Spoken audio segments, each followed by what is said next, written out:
Hi అండి. భూలక్ష్మి రెసిపీస్‌లో ఈరోజు సగ్గుబియ్యం సేమియా పాయసం అయితే చేయబోతున్నాను. దానికోసం స్టవ్ ఆన్ చేసి స్టవ్ పైన బాండీ పెట్టుకొని నెయ్యి వేసుకోండి. నెయ్యి కొద్దిగా హీటెక్కినాక డ్రై ఫ్రూట్స్ని అలా ఫ్రై చేసుకొని ప్లేట్లో తీసుకోండి.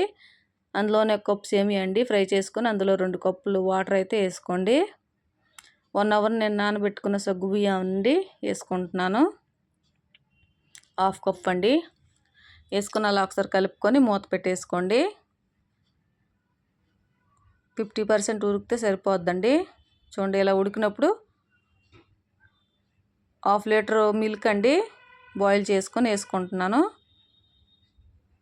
అందులోనే కొద్దిగా elaichi powder, half cup sugar అండి వేసుకొని కలుపుకొని ఉడకనివ్వాలి.